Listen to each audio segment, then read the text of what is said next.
In the wee hours of Sunday morning, an encounter has occurred in the city of Chennai, and this is the spot that you see behind us. And this time, the encounter, the involved person is a 33-year-old person called as Thiruvengadam, a history sheeter who apparently was involved in several attempted murders and murder earlier. In fact, this Thiruvengadam was one among the 11 people who was arrested earlier, and on 11th, he was taken under police custody. Several police teams had sought him to be questioned because he was involved in various other cases. In fact, in 2015, a person called Tenarasu was also murdered, in which he was involved. But the biggest and most important case he was involved recently is that of the brutal murder of BSP Tamil Nadu chief Armstrong, who was brutally murdered next to a place where he was constructing his residence. Now, police sources have informed us that he was being he was on transit from one location to another, and while police were trying to find out where he was, because this person called Thiruvengadam apparently was the mastermind behind the murder of Armstrong. In fact, he had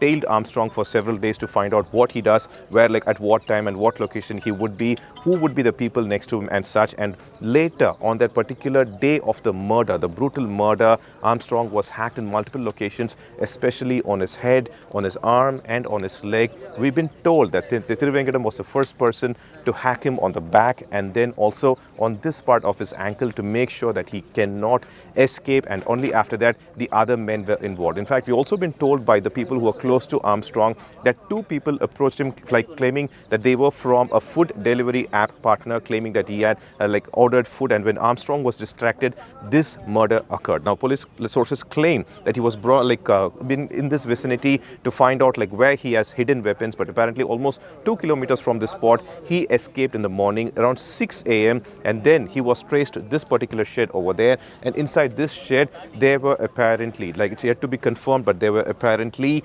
country-made weapons such as country bombs and a gun which was also in his possession. And apparently, as a police team surrounded him, the police yet to confirm this, but then Thiruvengadam had gone ahead and opened fire with a country weapon. This is yet to be confirmed by the police, but the sources here claim that this is the reason police had to retaliate, and for self-defense, they apparently shot back, and 2 bullets pierced Armstrong, Thiruvengadam, brutally injuring him over here, and he was taken to a private hospital where he was declared brought dead. Now, we are not connecting any dots, but just almost 4 days ago, when the new city commissioner took charge, he said that he will teach rowdies in a language they would understand. Again, we are not connecting any dots, but this is an encounter that has occurred in Chennai city, and this is the second encounter in Tamil Nadu in a span of 7 days. Devraj, Pramod Madhav, for Today.